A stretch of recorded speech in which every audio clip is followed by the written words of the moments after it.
Hey, what is up everybody? Platform Disciple here, and we are looking at the spoilers as of thus far for Infinity War's Oppression.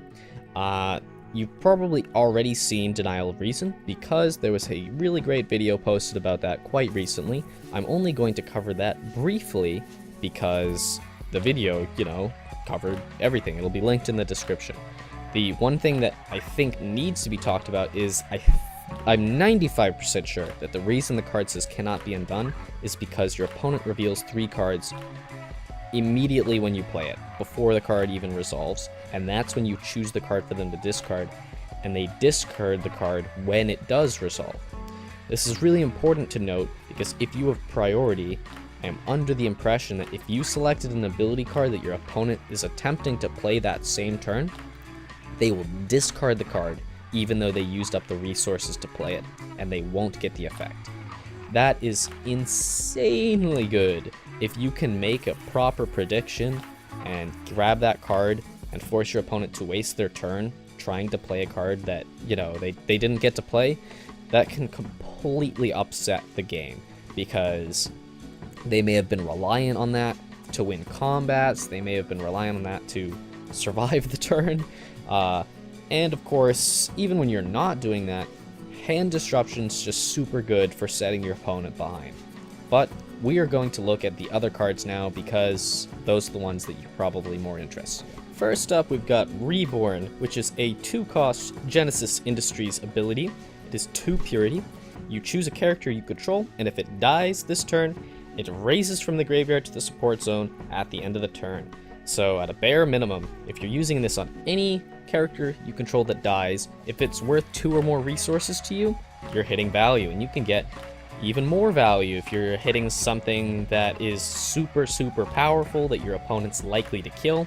Of course, you miss all the value if your character doesn't die, but because you're in Genesis Industries, you have plenty of ways to get your own guys killed. This card doesn't prohibit you from using sacrifice effects to get the card killed, so you can use Secluded Constructor.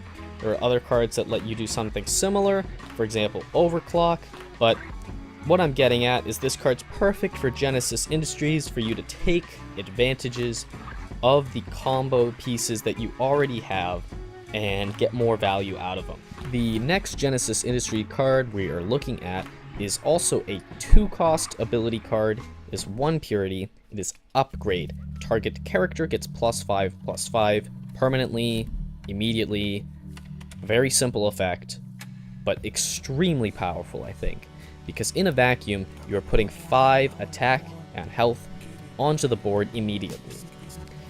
But when you're using it in a combat trick, especially a combat trick that involves Infect, Bloodthirst, Multi-Strike, etc., you're getting even more value out of the card.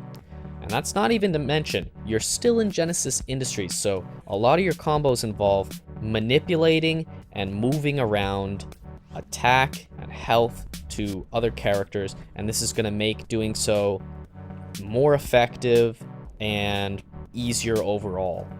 So I would probably, I'm not even probably, I would definitely use this card. Moving on. We're now looking at some Descendants of the Dragons cards.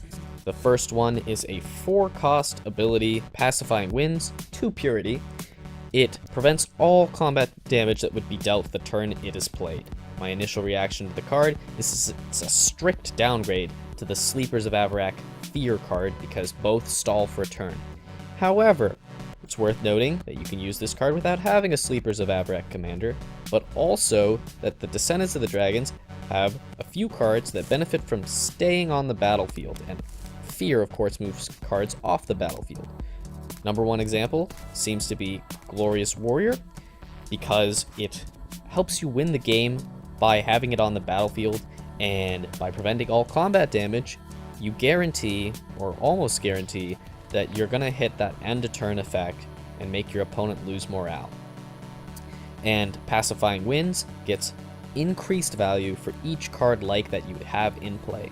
Worst case scenario, Pacifying Winds lets you stall to attempt to get a board wipe or a win condition or whatever card you might need at the time in a pinch. Next up, we're taking a look at Vigil. It is a 2-cost ability card, 1 purity, gives a character 2 more health and moves it into the defense zone. The ideal use of this seems to be put down a super powerful defender, get it in the defense zone, and your opponent will lose some, if not all, of their attackers because they were not expecting it to be there. I'm going to compare this to Word of Command, as they are the same cost and have very similar effects. Word of Command seems outright more versatile, and I don't know if getting 2 health makes up for the, versatility of it. Of course, you have the benefit of being able to take advantage of this effect without having to worry about having a Cultivator commander.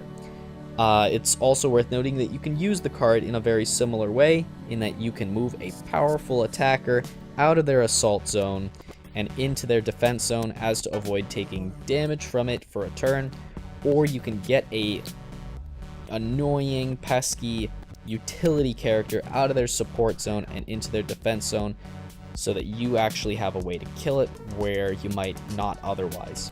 Seems pretty useful to me. I think that it will see some play, if not a lot of play. The last Descendants of the Dragons card we're going to be looking at is a 5-cost mission card, Counting the Days. It is 2 purity, and it is an alternate win condition. At the end of each turn, it gets 10% more complete, and then once you hit 100%, you win the game. This seems gimmicky, to say the least. After all, you're very great at stalling in Descendants of the Dragons, but generally doing so is going to help you win through morale, and you probably won't need to rely on Counting the Days. After all, Counting the Days, if you don't get it early, if you're relying on that as your way to win, well, then you have to wait not for just 10 turns, but perhaps 10 plus the number of turns it takes for you to draw it and get it out. However, I do think the card does have some uses, especially in a sideboard, because in a control versus control matchup, this could be the card that helps you win the stalemate war. After all, if both players are not losing much morale at a time, then this can be a way to ensure that you'd win the game without having to worry about killing lots of character cards that your opponent has. The remaining cards we're going to be looking at today are from Cultivator. First up is an ability, 2 cost, 2 purity, Chain Lightning. It is outright identical to Lightning Blast, but also hits characters that have the same name. So you can get a double, triple, quadruple, who knows? Infinite? Not infinite, but a large number of Lightning Blasts out of one card. The risk, of course, is that if they have only one character that you can kill, it's a straight downgrade to Lightning Blast. Also, I'd like to point out that this can hit your own characters. If they have a wealthy noble and you have a wealthy noble, you're hitting both of them. So that's really bad. But the times that you hit 3 of their characters, this thing is insanely good. I would consider running this in addition to Lightning Blast, just because the utility it provides when they have a lot of things of the same name. I really like the card. That's probably because I think Lightning Blast is insanely good as well, and anything that looks like I mean, come on. More Lightning Blasts. Give me more Lightning Blasts is basically what I'm saying. This is perfect. I suspect this will see a lot of play, and it's real good. The first character we're looking at today is Acolyte of the Crypt. 1 purity, 3 cost, 2/2 for Cultivator. Looks a lot like Death Worshipper in that both of them are 3 mana 2/2s that involve killing a lot of your opponent's stuff to get them bigger. The primary difference is that Death Worshipper has to be on the battlefield to be growing, and therefore is vulnerable to removal during the periods of time where it's weaker, whereas Acolyte the Crypt can sit safely in your hand while you're waiting for your opponent to fill their graveyard up. Also, Acolyte of the Crypt is going to come into play immediately big, whereas, like I said before, Death Worshipper has to take time to grow. Of course, the disadvantage is that Death Worshipper grows faster because it gets +2/+2 instead of +1/+1. Nevertheless, Acolyte the Crypt seems like a good card, and if you're using Death Worshipper in any of your decks, Acolyte of the Crypt can serve as a suitable substitute in that kind of deck, and might be worth replacing maybe even 3 Death Worshippers for Acolyte of the Crypt, just to give your deck some variation.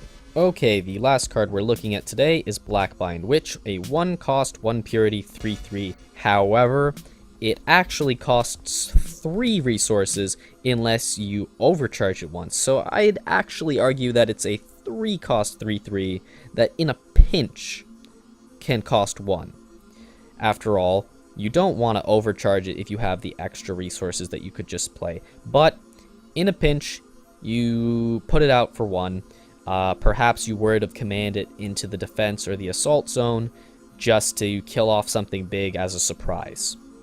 It's very comparable to Evolving Parasite in the sense that it outright kills more or less any character it ends up in combat with. The difference being that Blackbind Witch does not trigger its effect unless it is killed, which means it isn't going to get cheesed out of its effect by something like a Cornican or, you know, a zombie token or whatever. So it has that going for it, and of course it is in Cultivator, so you're not worried about sleepers. But I question whether this is actually a powerful card on the basis that you're in Cultivator, so you have plenty of powerful ways to kill large characters anyways. The times I can imagine this being useful are it bypasses Untouchable, but I don't know if that's a big deal or not. It certainly can be. The question is whether you can justify putting Blackbind Witch in your deck instead of or in addition to Death Rays. It has its applications. Of course, you can also sneak it into play for 1, which is really nice. We'll have to wait and see. It's personally not my favorite card of the cards that have been revealed, but you can't love them all. So that's all the spoilers for today, folks, and if you're interested in seeing more spoilers from Oppression, if any more come up that I find, I will make a video discussing them just like I did in this video.